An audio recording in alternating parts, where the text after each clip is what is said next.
Hello everyone, আমি ঈশিতা চলে আসলাম প্রান্তিকার বিদায়ের ভিডিও নিয়ে। বেসিক্যালি আমি ভিডিওটা করতে চাইনি, তাই এই ভিডিওর সব ক্লিপসগুলো আমার নেওয়া না। তো একটা বিয়েকে এতটা কাছ থেকে দেখার পর আমি বুঝলাম বিদায় যদি একটা বাড়ির কান্না দুঃখের সময় হয়, তাহলে বিদায় আর একটা বাড়ির বধূ বরণের সময়। তাই তোমাদের সামনে ভিডিওটা তুলে ধরলাম। তো প্রান্তিকার বাড়িতে আশীর্বাদ রিচুয়ালসগুলো হওয়ার পর আমরা আমাদের জামাইবাবুর কাছ থেকে গেট ধরার টাকা নিয়ে নিয়েছি 10,000 টাকা। আর জামাইবাবু বলেছিল এখন কাঁদছে তোমার বান্ধবী, কিন্তু যাবে যখন হাসতে হাসতে। তো সেটাই হলো, ব্যান্ড পার্টি বাজনা নিয়ে নাচতে নাচতে শ্বশুর বাড়ি যাচ্ছে। আলাদাই এক্সাইটমেন্ট। তো আমি আর মিষ্টি রানী যাচ্ছিলাম ওকে রাখতে।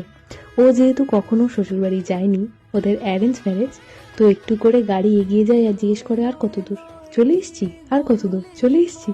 মানে ও খুব নার্ভাস আর এক্সাইটেড ছিল। তো দেখতে দেখতে আমরা চলে আসলাম আমার শ্বশুর বাড়িতে। তারপর বধূবরণ হলো, আশীর্বাদ হলো।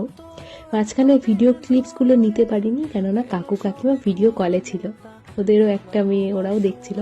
তো রাতে আমরা ডিনার কমপ্লিট করলাম আর তারপর জামাইবাবু আমাদেরকে বাড়িতে দিয়ে আসলো। কালকে আসবো বউ ভাতে।